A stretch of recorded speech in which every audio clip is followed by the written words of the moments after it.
കഴിഞ്ഞ ഏതാനും ദിവസങ്ങളിൽ പെൺമക്കളായതിൻ്റെ പേരിൽ ഞങ്ങളെയും ഉമ്മയും കൂടെ വാപ്പ ഉപേക്ഷിച്ചു, വീട്ടിൽ നിന്ന് ഇറക്കി വിട്ടു എന്ന് പറഞ്ഞൊക്കെ ഒരു 3-4 വീഡിയോ അടുപ്പിച്ച് കാണാനിടയായി. ഇപ്പം ഈ സതീഷിൻ്റെ ഈ അതുല്യ സംഭവത്തിൽ, ഷാർജയിൽ കടന്ന് മരിച്ച അതുല്യയുടെ സംഭവത്തിൽ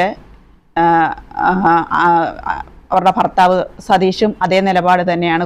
പെൺകുട്ടിയായ സമയത്ത് പിന്നെ അവർ ജനിച്ചപ്പോൾ പെൺകുട്ടിയാണെന്ന് അറിഞ്ഞപ്പോഴത്തേക്ക് മാറിപ്പോയെന്നും പിന്നെ ആ കുട്ടിയെ വിളിക്കാറില്ലെന്നും അതിന് അസുഖമായിട്ട് പോലും അതെന്താണെന്ന് ഒന്ന് വിളിച്ച് ചോദിക്കുകയോ സംസാരിക്കുകയോ ചെയ്തിട്ടില്ലെന്നും ഒക്കെ അതുല്യയുടെ അമ്മ പറയുന്നതൊക്കെ കേൾക്കാനിടയായി. ഈ സാഹചര്യത്തിൽ പറ്റി നമ്മൾ നോക്കുമ്പോൾ മനസ്സിലാകുന്ന ഒരു കാര്യം, പൊതുവെ പിന്നെ മതബോധത്തിൽ ജീവിക്കുന്ന ധാരാളം പുരുഷന്മാർക്ക് പെൺകുട്ടികളെ ഇഷ്ടമല്ല.